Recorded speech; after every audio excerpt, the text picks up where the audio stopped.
ဖုန်းအားဖြင့်နောက်ဆုံးထွက်မိုးနေဖြစ်ကြမယ် brand နဲ့8128ဖြစ်ကြမယ်ပြီးရင်ဈေးနှုန်းကလည်း3သိန်းကျော်လေးလောက်ပဲသုံးကျင်တယ်ဘယ်မျိုးစားရမလဲ RAM ကလည်း8 memory က128 GB ဖုန်းကလည်းနောက်ဆုံး latest ဖြစ်ရမယ်ဟုတ်ပြီဈေးက3သိန်းကျော်လေးပဲပေးမယ်ဆိုတော့ဘယ်ဖုန်းတွေကပြပေးရမလို့အဲ့လိုမပြောပါဘူးခုလေးရင်ကြည့်နေတာတင်ပေးမလို့ပဲ itel ကနေပြီးတော့အတစ်ထွက်လာတဲ့ itel A90 လေးနဲ့မိတ်ဆက်ပေးမယ်နော်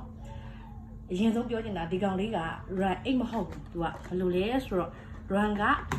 original က4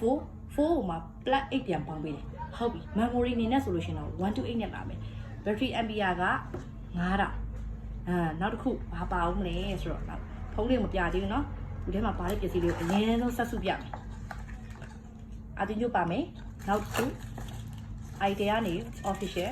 running 1 ရပါမယ်နောက်ဘာပါအောင်မလဲဆိုတော့သူ့ရဲ့ cover လေးကဒီလိုပုံလေးလာမယ်ဖုန်းရဲ့ design ဘိုင်းကတော့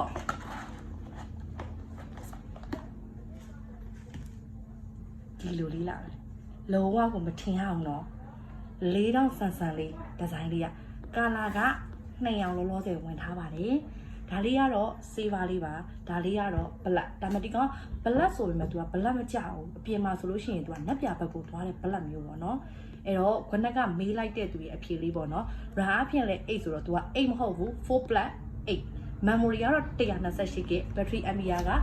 9000 charging အနေနဲ့ဆိုလို့ရှိရင်တော့ तू က charging က15 watt ကိုမှတိုက်စီနဲ့သွားမယ်ပေါ့နော် circuit rate ကတော့ तू က90 Hz ကိုပေးထားတယ်